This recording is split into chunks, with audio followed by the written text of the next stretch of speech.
You know, behind every brand you love, every startup that totally shakes things up, and every single corporate giant, there's this hidden operating system. It's a powerful set of rules that dictates how the whole business game is played. And we're talking about corporate governance. So, what is that secret engine? I mean, really, it's not just about having some brilliant product or a clever marketing plan. It's about the framework that holds everything together. The thing that makes sure a company doesn't just start strong, but actually stays on track for the long haul. To make this all crystal clear, we're going to follow the life story of a fictional company we'll call Explainer Inc. We're going to see how it's born, how it protects itself, how it manages power, the dangers it faces, and in the end, how it decides its own future. You know, every company starts out as just an idea, but for that idea to become real, it needs a blueprint. This is the story of how Explainer Inc. goes from just a concept to a living, breathing, legal entity. Okay, so it all really begins with 4 crucial steps. First, you need people who believe in the idea. Those are your shareholders. Then, you've got to make it official with a corporate charter, write an internal rule book called the Bylaws, and finally, you need to gather the funds, or capital, to get this thing moving. And shareholders aren't just supporters. They are, quite literally, owners. By buying a piece of the company, the money they put in, that's the capital, becomes the fuel that starts the entire engine. For our company, Explainer Inc., these are its very first believers. All right, next up is the birth certificate. The corporate charter is the official document you file with the state. It basically announces to the world, hey, Explainer Inc. exists. This is what we do, and this is how we're built. It's the exact moment our company becomes legally real. Now, if the charter is the public birth announcement, think of the bylaws as the private family rules. This is the stuff that dictates the day-to-day operations, how votes are taken, what the CEO's job is, when the board has to meet.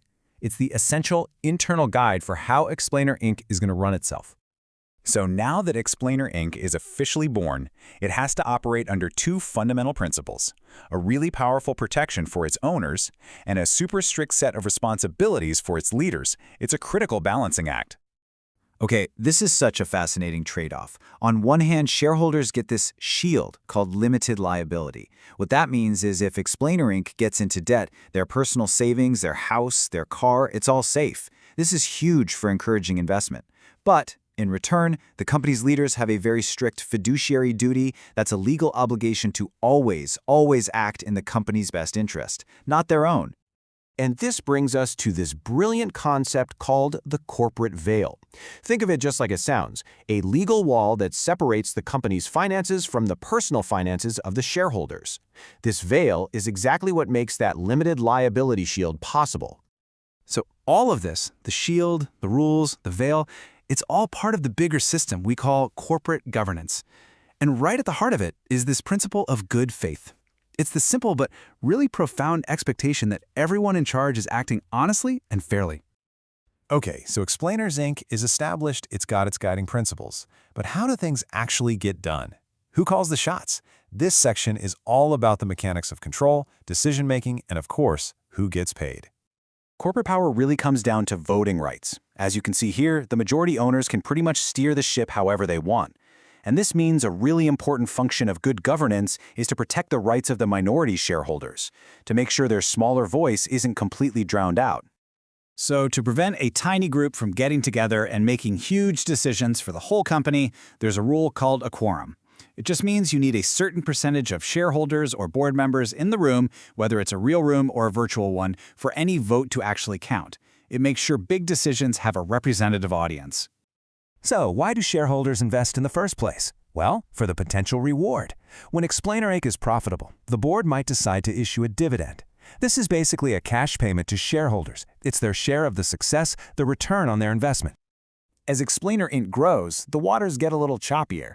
Now it has to navigate complex contracts, tricky ethical dilemmas, and all sorts of legal risks. Staying afloat means understanding these dangers before they hit you. Oh, this is a big one. A conflict of interest happens if, say, a director at Explainer Inc. also owns a company that sells its supplies. So the question becomes, are they giving Explainer Inc. the best price? Or are they just trying to enrich their other company? Good governance demands total transparency here, because ignoring this can lead to really bad deals and even lawsuits. Before making any huge move, like buying another company, leaders absolutely must do their due diligence.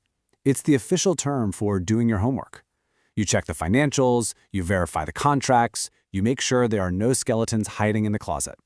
Skipping this step is a classic way to overpay for something, or worse, accidentally buy a whole bunch of hidden legal problems.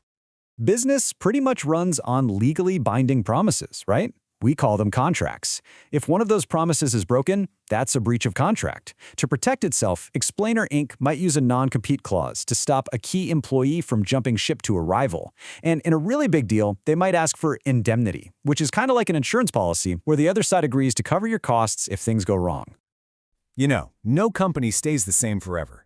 For a mature company like Explainer Inc., the final chapter could take a lot of different forms. It might join forces with another company, branch out into something new, or, well, even come to an end.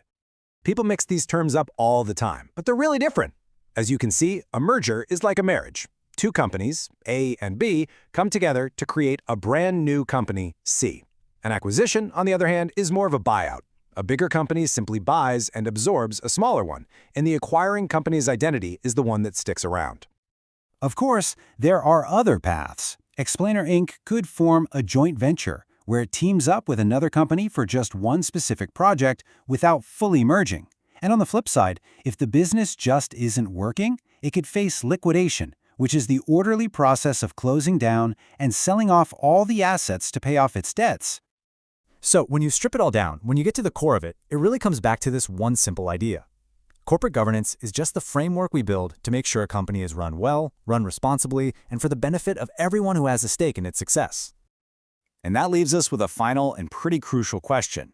For decades, the main focus has been on the shareholders. But what about employees, customers, the community, the environment? Are the rules of the game changing? That's definitely something for all of us to think about.